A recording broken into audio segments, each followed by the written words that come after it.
Hello everybody and welcome back to another episode of Microsoft Flight Simulator, and today we are starting the first of a three-part tutorial series finally for the PMDG 777-300ER for Microsoft Flight Simulator. I am just about ready to release the PDF tutorial guide that I have been creating. The last update pushed me back a little bit, but we're finally, I think, got all the corrections in and fixed the things that broke. And so today we're going to go through the first part of the tutorial guide. If you are interested in acquiring any of my Overkill's tutorial guides for Microsoft Flight Simulator, or simply interested in supporting the channel, please consider joining us on Patreon. Patreon subscribers level tier 2 and above have access to all of my guides, as well as any future releases that come down the road. Patreon link can be found in the description below. Overkill simulations, watch us as we fly.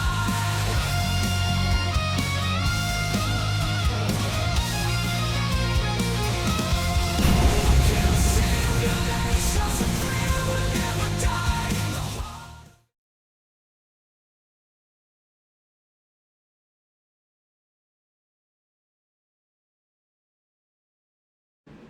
All right, you guys, so welcome back. So first off, here's sort of what the guide looks like, you guys. This is what all of my guides look like. I believe this will be guide number 12 coming in the next day or two here.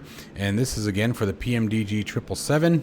Walks you through everything from flight planning, has all the charts, the full cockpit breakdown, letting you know where everything is and what it is, and walks you through the flight plan entry options, some PMDG configurations based on what you might like, and moves all the way through the rest of the flight.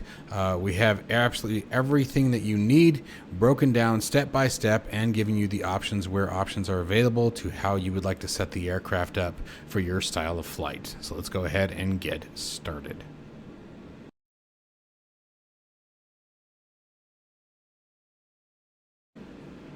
All right, so the goal for today's video is to get us right up to engine start. So we're going to get the pre-flight completed of the aircraft, and then we are going to go all the way through entering the flight plan and performance information into the flight computer, as well as get the aircraft fueled and loaded. And we're going to talk about two different methods that you can choose to fuel and load the aircraft.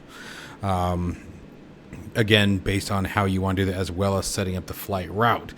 You have two different options for that as well. You can either do it manually or you can have it directly imported, and my goal here is to show you guys both. So let's go ahead and get started with this. So the first thing that we're going to do is we're going to jump on down to the box, also known as the FMS.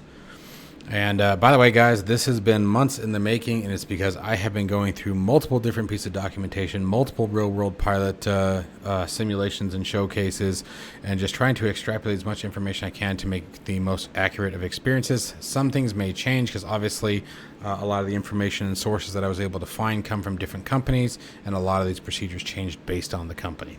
So keep that in mind. So the first thing that we're going to do is you're going to hold with the cold and dark state. You can hold the menu button, and that will bring up the FMS on the captain's side. So first, let's go into PMDG setup. You have a couple of different options here that I do want to talk about. We're not going to go through everything, but some of them more critical. You can set the cockpit panel up to anything you want. You can, if you want to have a busy overhead panel, for example, you can, things that, I don't know, maybe are set to auto by default, you can switch them over to off, or things that are off by default, you can set them to on. You can configure the paneling however you want, literally. And then what you can do is come down here and do a state panel save, or a panel state save. And you would click that and you would enter in a name and hit execute, and it would save it. And that's why I have the cold and dark one. And then we'll talk about what those options are. If you need to load the aircraft, so by default, the aircraft will start, I believe, almost hot and ready. You'll start with most of the power turned on and ground power connected. So what you can do is we can go into options, simulation. Excuse me, nope, that is wrong. I'm sorry. So first thing that you would want to do is go to state panel load, find just cold and dark, load it to cold and dark. Then you could go down to FS actions, for example, and if you wanted your ground connections, whether or not you were using stairway or jetways, You always have to request the jetway. Every time that I've tried to do a state panel save with the jetway connected, it doesn't work. However, you can change the passenger entry, and this will save. By default, I believe it is also set to stairs. So you would set that. Again, you can set the ground power to be automatically connected, and then do a state panel save, and that's one of the things that will save with it. The bigger ones that I want to talk about, going back to the PMDG though, let's go to aircraft. Let's go to, options, simulation. There's a few of these. Next. Maybe it wasn't these. Oh, the sync captain and first officer FS, if you want to have when you adjust the barometric pressure, and this is set by default, but if you want to have these two panels operate differently of each other, you can come in and change that there, and they will operate separately. So for example, adjusting the barometric pressure on the captain side would not impact the first officer side. So that is one option if you want to add a few extra steps to your flight.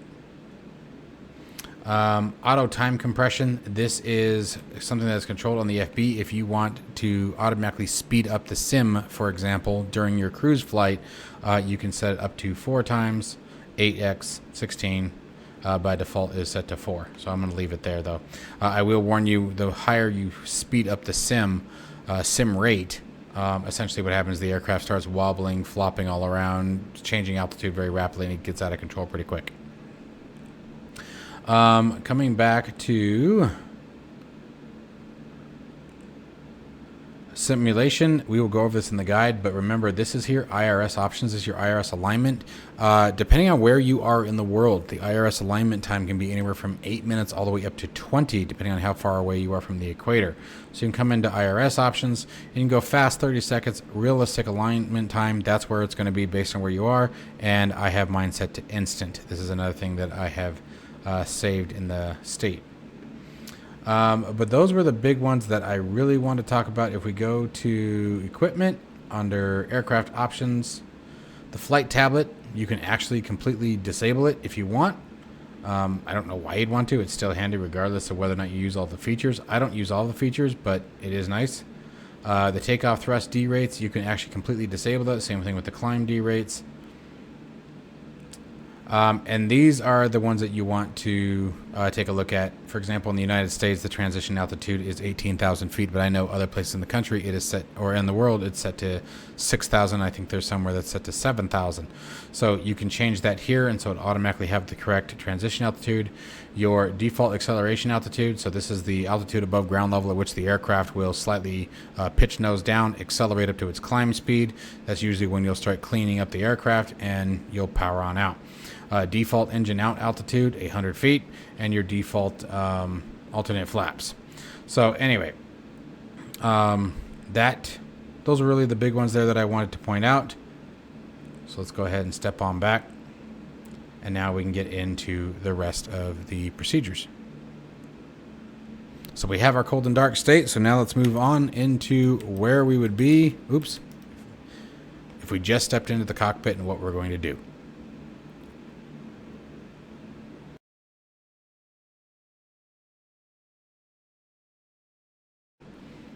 So you've just come on shift and we're walking into the flight deck and we've hit our head.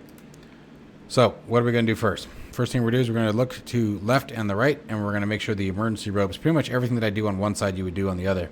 But you're going to make sure that your emergency escape ropes are there. You're going to make sure that both windows are closed and locked. Your fire extinguisher and fire equipment, you're going to check that your gauge is in the green, and obviously it is, it's not modeled, guys. And then all of your emergency equipment, and fire charts are all present. Then you're going to pick your head up as we come back around over here, and you're going to make sure all of your maintenance switches are guarded. Check your cargo sheet. If you have any animals for the cargo temp select, you would set those. You could set those to high now, but we'll be double checking them again later on in the checklist. Coming down to each of the jump seats. Here, you would also want to make sure your emergency locator transmitter is present. If for any reason, heaven forbid, you had to evacuate from the aircraft, the pilot or first officer would grab this and take it with you, so that way you can be located. You will come over and check each of the oxygen switches or oxygen systems. Make sure mask is present, oxygen set to 100%, and there's one there, and I believe the other one, yep, is right there. And you basically just push the button, make sure that the Doppler opens, indicating that or the dauber opens, indicating that there's airflow through the system. All right. All right, so moving down into the pilot seat, or the captain's seat, you're going to make sure your fire handles are down. Left and right engine cutoff switches are in the cutoff position or down position. Your alternate flap switch is guarded as well as is set to the off position. Flaps are retracted. Thrust reversers are down and or off. Speed brakes full forward and retracted. And the gear handle is also down. Moving to the overhead panel, check on a few things. You want to make sure both left and right wipers are turned off before you engage electrical power. The reason why they do this is the same reason why you wouldn't want your wipers on your car when it's not raining. Dust and things like that build up on the windows just like anything else. And you turn your wipers on and you're going to scratch the glass. All right, so left and right wipers are off. C1 and C2 electric hydraulic pumps are off, and all hydraulic demand switches are set to the off position. Asymmetric thrust computer is set to the auto position. We're going to go ahead and turn battery power on. Secondary power. This will automatically be disconnected when the APU starts, but you will use both for the time being. And primary external power, assuming, of course, all of this is available. If not, you would start the APU. And let's go ahead and get the entertainment equipment and passenger seats turned on, as well as cabin and utility to get that coffee brewing for all of you guys in the back. And then here at this point is where we would step back one more time, because it's the easiest to get to it from back here. And you would verify that if you have any pets on board or anything like that in the cargo that is alive, you would want to set your cargo temp select to the high position. Make sure it stays nice and cool back there. And at this point, you can also go to the voice recorder while you're here, and this is where I will zoom in here, and you'll hit your test switch. And you can see that the needle pins over to the green sector, so we're good. Hope that came on the camera pretty good, because it is hard. All right, now we'll move back over here. Your navigation sim, ADIRU. You're going to go ahead and set that to the on position. This is your IRS. Okay, so this is the alignment process starting. Primary flight computers, you want to make sure are in the auto position, so the guard is down. And same thing with the emergency exit lights. You're going to go ahead, or emergency lights, excuse me, you're going to set them to the arm position by flipping the guard switch. All right, so a couple more checks that we're going to take a look at here while we're here. We're going to move on. Notice that the ECAS has a bunch of errors on it. Take note of them. They should pretty much always look the same. And we're going to go ahead and go to cancel. Notice that we had two more alerts come up. Ataru is in the align mode and the recirculatory fans are off. So the air conditioning essentially. We're going to go ahead and hit cancel recall to clear the current messages. That way if any new messages generate, we'll be alerted. Select the desired display. I'm going to leave it on the lower center, which is this guy right here, and we're going to check a few stats. So the first thing that we're going to do is go to the stat page. Coming on down here, there we go. You're going to make sure that your hydraulic quantity levels are as required. If they weren't, it would say RF next to either one of these if they required a refuel, or a refill, excuse me. And oxygen pressure, you want to make sure that it stays above about 1200 on average. And if it gets any lower than that, you would want to adjust that. If you're on a very long flight, you probably wouldn't want it below about 1500. All right. Now, the next thing that we're going to do is check on, notice that the APU section is blank, but we need to know what its oil quantity level is as well. So in order to do that, what we're going to do is go up to the APU. We're going to set it to the on position, but don't start it. We just need it to the on position. So there it is. Back down, and you can see the oil quantity at 7.3. Again, if it required refuel, you would be alerted. All right, and so with that done, we're going to go upstairs and shut the APU back to the off position. All right, now moving back over to our display control panel, we're going to go to the engine page. Coming down, and you want to check your oil quantity here as well. For flight time, anything less than 6 hours, 17 is acceptable. Anything over 6 hours, you don't want to be below 20. But for me, obviously, I honestly prefer to keep it pretty full. But 20 is about the limit that I would go.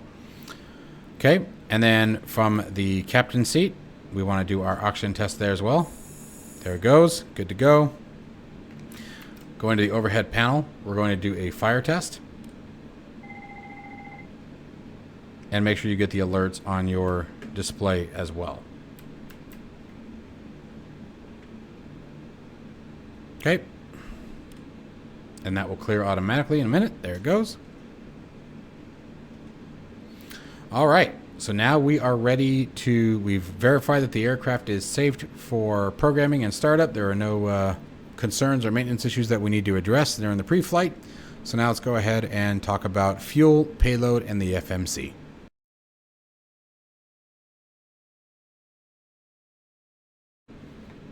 All right, so now when it comes to fueling and loading the aircraft, you have two different options. Okay, and I told you guys that we would talk about both of them. So the first one I'm going to sort of showcase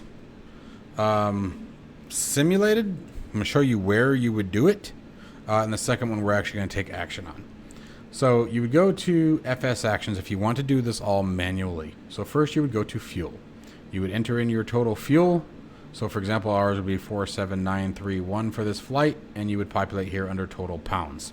Okay, we're not going to do that here because I'm going to show you guys another way, which probably most of you will use because most people aren't weird like me. I actually like doing all the stuff manually, but just because it's fun to play with the computers. Then payload, you would set your passenger count based on class. Now Simbrief will give you a total number of passengers. So for example, it normally gives me, this flight plan has 366 passengers on board. Right, so we would set, for example, first class to 10, business class to 40, and then leave this at 316 for a total of 366 passengers. Okay, so you would break that up as required. And then same thing, oops, going back to payload, if you go to the next page, you'll get into the cargo section. So forward, aft, bulk. So same thing, you would break up what your total cargo is. So in our case, our total cargo is 18.3. Right, so we would break that up. So for example, 7,000, 7,000, and 3,800 is what we're doing here, which is interesting because I just realized that's not 18.3, that's 18.8. That's where did I get that number from?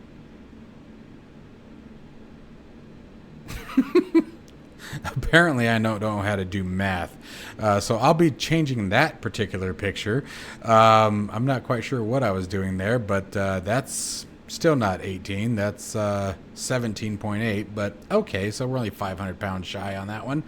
But anyway, you guys get the gist. You would take your total cargo and you would divide it amongst the three sections to where your center of gravity is even. All right, so that's if you want to do it manually. Now what we're going to do is we're going to use the Simbrief configuration or integration, excuse me, to manage that. And again, this is probably the way that I expect most people will be using this. So the first thing that you're going to want to do as we move over to the EFBs, you're going to want to go and click electronic flight bag. Okay, then what you're going to do first is going to go down to settings, find your Simbrief alias. You can see mine here is Overkill Productions. Let me actually turn that up. And you would enter it in there, and then here you could also put your Hoppy ID, select where your real world information, a bunch of other settings if you wanted to check through that. Make sure that your settings and distance and units is like everything set to nautical miles. You can see everything's set for the US, but if you wanted to change that, this is where you would do that. Okay, and then you can reset everything, and then make sure when you're done you hit Save Preferences. Okay, going back to the home page now, we're going to request data from Simbrief. Now if you want your weather information, we can go departure. Notice that it automatically populates LAX, and there we go, we have it. So that's all of your current weather information. You can do the same thing with the arrival, get your MEDAR information, even your alternate is there. I like MEDAR versus simple. Simple brings it down like this. I don't like that. I like the MEDAR. Okay, so we're gonna leave that up on the departure. And that is all we have to do from this standpoint from the EFB. So now, the next piece of this, when it comes time to load our fuel, passengers, en route, we'll do it all at the same time as in the next section as we get into the FMC and programming it. So let's go ahead and get into that. All right, guys. So for the FMC, The FMS configuration, it's getting really late here tonight, guys. I'm sorry. There are a couple of different ways to do it. So again, we can use Simbrief Integration, or we can do it manually. I'm actually going to show you guys both. So we're going to walk through the easy way, and then I'm going to show you guys how to set everything up manually. All right. It's pretty similar. The only difference is really the flight route. That's really the only thing that's different. But so we're going to go to FMC first. Go ahead and clear any error that pops up. If you get nav data out of date, it means you need to use the Navigraph data manager to update the PMDG. So up here at the top, working our way through, you have the aircraft type. Here you have the engine type and thrust. The engine type and the engine type. Gosh, why can't I talk? The AirAC nav data. So this is the nav data we're talking about, and the dates that it's good through. Okay, and then any drag or conditions that are preventing the aircraft or slowing the aircraft down. These numbers will be entered and increased as the aircraft gets older and starts showing its age. All right, so position initialization. First thing that we're going to do is we're going to first enter where we are. So we're at KLAX, and we're going to drop that in here. You can put the gate number in, but I don't worry about that. Then to select the GPS location, you're going to highlight GPS, copies it down into Scratchpad, and set inertial position, and drop that in there. Okay, and then now we're going to move over to the route page, and this is where the two options begin. So again, first I'm going to show you guys the easy way. So we're going to go through route request.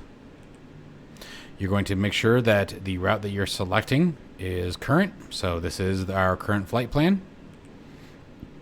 And then from here is where this gets interesting. So as we talked about earlier, here you can set your payload and set your fuel, and you don't have to. So if we had manually entered in the fuel and payload earlier, we wouldn't have to do it here. But this is easy, and you can see the aircraft sort of shook. Gosh. We can set our fuel, and then here we'll do select route. And from here you can see route requesting. This part will take a minute or two, and again, just got to be patient with it. Don't hit activate until it's done. So you can see the request is sent.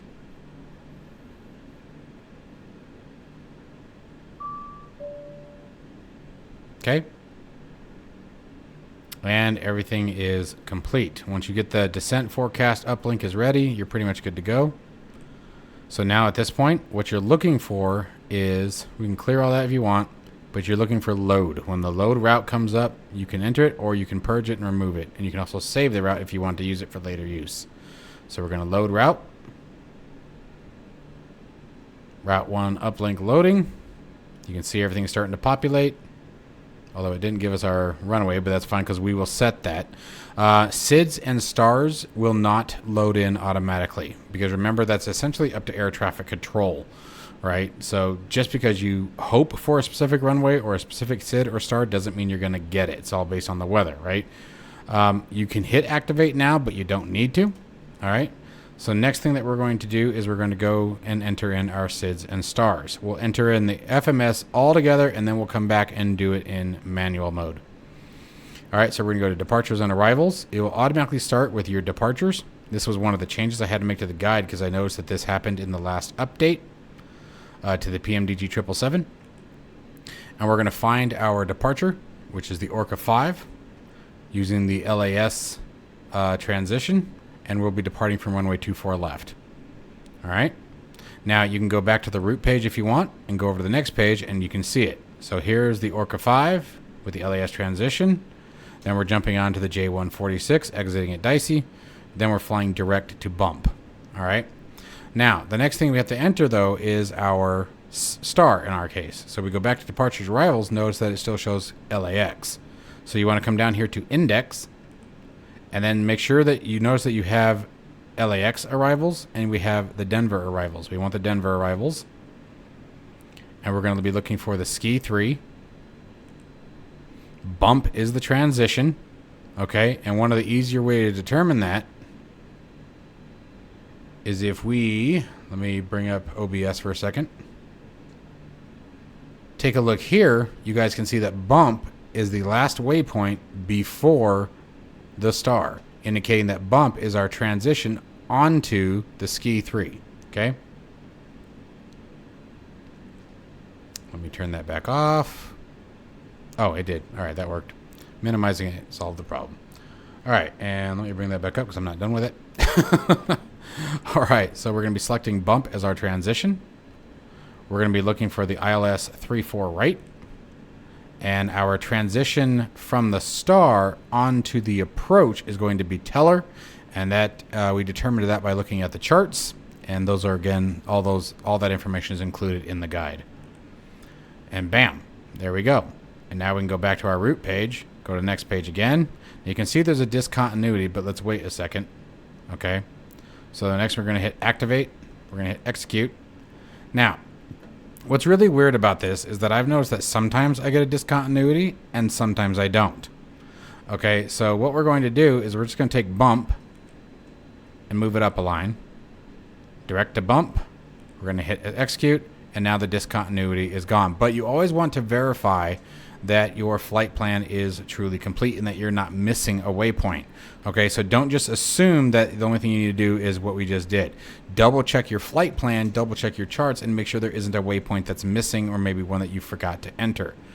Okay, now one of the things that you can do here too is just like we do in the 737 is we can move our nav display to the plan position. Let's extend the range out a bit.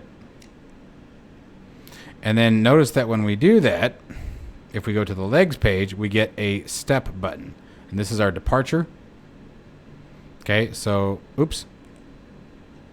I want to hit step down, and by hitting the step button, you will work your way through. Vectors, all right, that's going to be, you'd normally be vectored onto your approach or your, first waypoint from ATC.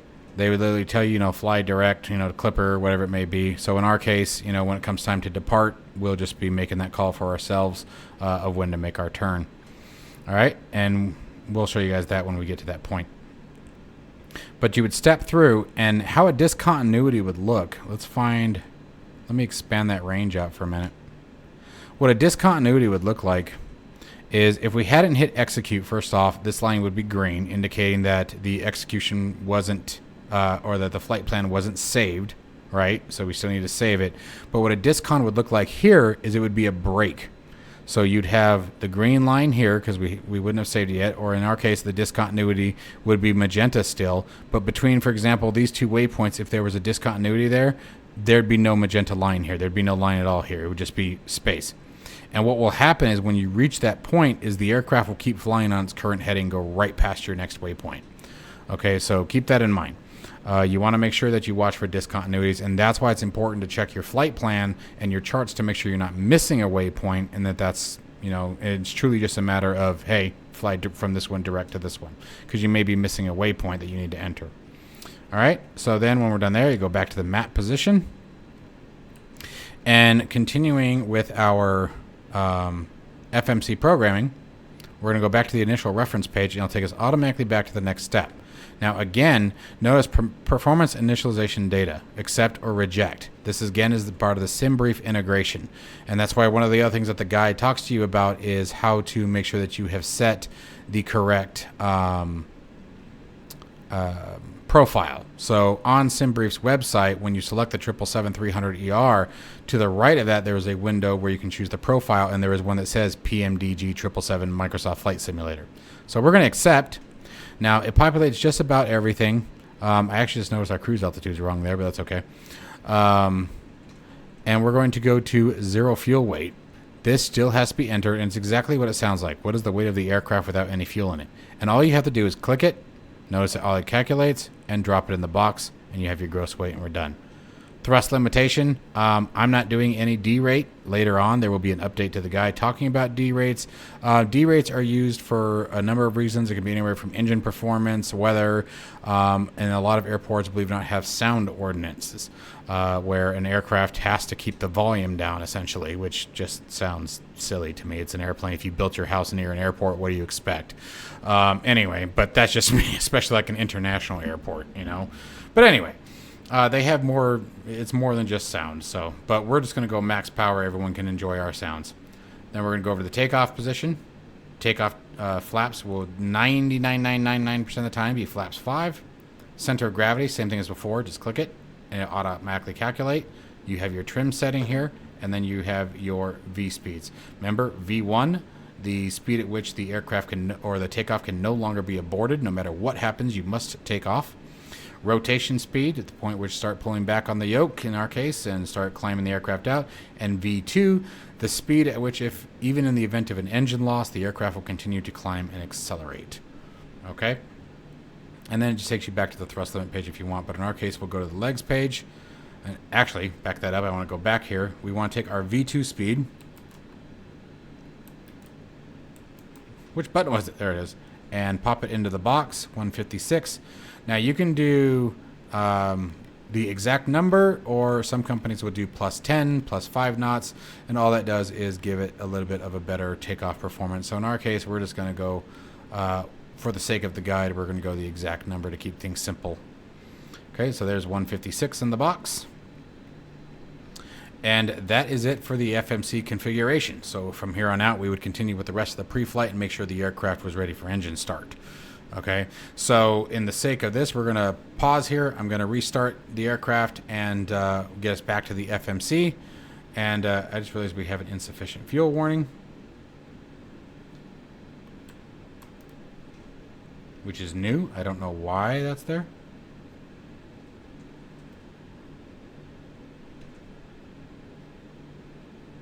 Interesting. So that actually did not auto load. I actually just caught something else. I'm glad I caught that now. So let's go back to the menu. Let's go to FM. No, damn it, did it again. FS actions. Go to fuel. It did not update from there, so it does not actually fuel the aircraft. So in our case, I'm going to grab that and drop it in there. And fuel density, in case you guys are wondering, for this aircraft should be right around 6.71. And there we go. And now that's done. Interesting. I'll have to take a look at that and see if that's a bug. But now you guys know how to fix that. Because I feel like that was supposed to load the aircraft. I felt the aircraft shake when we loaded the fuel. So, interesting. But, glad we caught it. That's how you fix it. Always watch. And that, by the way, that's why you clear your ECAS. In case a new warning pops up, notice that we were alerted. So, by the way, guys, I'm going to show you guys one more thing on the guide here. We were talking about the discontinuities. If we take a look at it, in the guide, it actually gives you an example. This is what a discontinuity would look like. So the hashed lines indicate that the flight plan has not yet been saved or executed. You can see up here we haven't even hit activate yet. So it's blue if it's not activated. It will turn green if it's activated and not executed. Okay? And here is what a discontinuity looks like. It looks like a break in the flight plan. Notice there's nothing there. So when we moved it there, we would get the hashed lines. Okay? Anyway, thought I would show you guys that. So yeah, I'm going to restart and we'll see you guys in a second.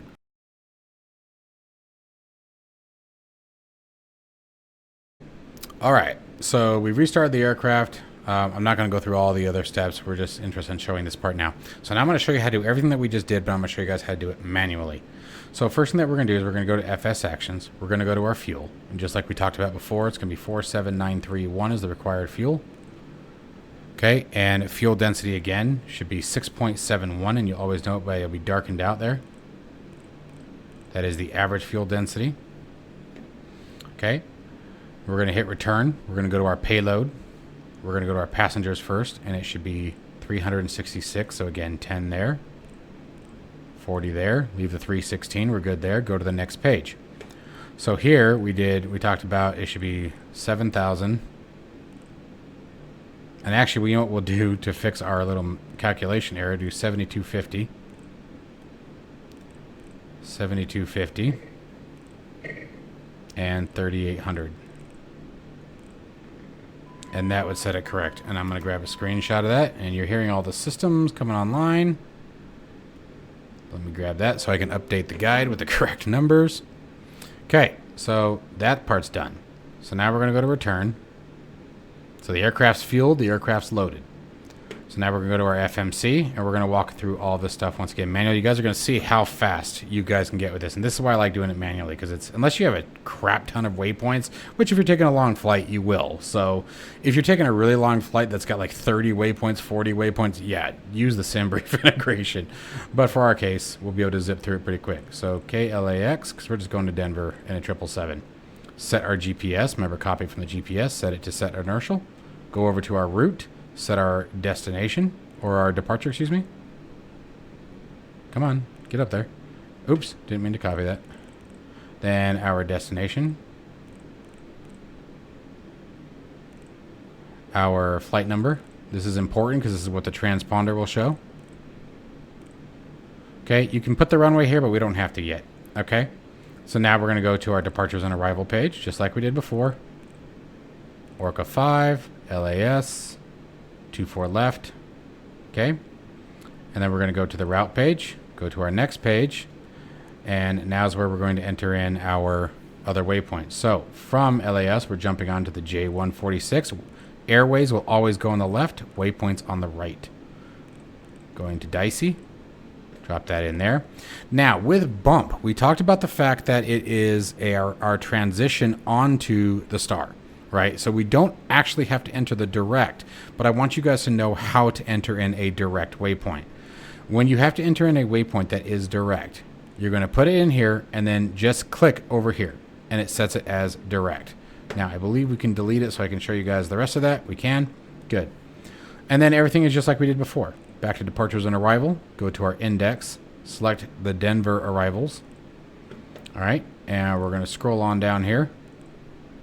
Find the ski 3, find bump as our transition, look for the ILS 34 left, and teller as our transition onto the approach. Now if we go back to the route page, go to the next page, notice that we still get the discontinuity. We've already verified what it is, right? So we're just going to grab that, throw it up. We're good to go there. Okay, and we can hit activate. And we're going to go ahead and execute it because we've already double checked it in the previous segment. Performance initialization. Cruise altitude is actually what I want for this particular flight is 350. The cost index on this is actually 15 is what we had before. Reserves on our fuel. Let's go ahead and check that. Let me get down my performance pages. I need to catch up on the guide here. There we go. Our reserves are 7.1. And again, the guide shows you where to find all this information. 0 fuel weight. Once again, drop that in there. And that's it. Done. Take off just like before. 5, but we'll notice the V-speeds will probably be slightly different now that we have the fuel. That's why our V-speed was so low. That's what I was expecting to see was 163. So drop those in. And that is the same V-speed that I have in the guide. So that makes sense. It didn't load the fuel, which is odd because this is my third time actually running this tonight, and the first time it did. So I'm wondering if it's a bug that works sometimes, it doesn't work others. But you just drop that down. 2163. So a very, very simple, very, very fast process. Very nicely done. And so the last thing that we will do is a pre-flight. The next step will be pre-flight or pre-engine start. So we'll run through the checklist, basically verifying all the overhead panels configured as required. All of our flight directors and everything like that is set as required, target altitudes, runway headings, etc. So it would be the pre-start, engine start, taxi, and takeoff in the next video. So stand by for that one, guys. I hope you guys enjoy this. This is the first time that I'm taking my guide and breaking the videos up. I'm hoping that that will be an easier way to learn. Let me know what you guys' thoughts are on that, or if you guys just prefer one big giant video with all the chapters. For me, I tend to find that knowing that I've completed different segments makes it a little bit easier to associate. I don't know why. But as always, guys, I hope you guys have enjoyed the video. If you guys are interested in picking up this guide or any of my guides, the 777 guide will be out once I complete these videos. So we'll do another one tomorrow and another one the day after that. So it is a little still behind than what I had initially planned. I had family events going on. I do want to remind you guys, for those of you who have stated, hey, you know, when is this going to be out? Bear with me. I appreciate your patience. Please remember I'm a single father of three jobs, blah, blah, blah. So no sad me stories, just wanted you to know why. Things get busy and very unexpected for me. Anyways, So if you guys are interested in supporting me or the guides and pick them up, make sure you guys consider joining me on Patreon. That's where you'll find them. $10 a month gives you access to all of them, not just one. So as always, guys, stay safe and healthy, and I'll see you in the next one.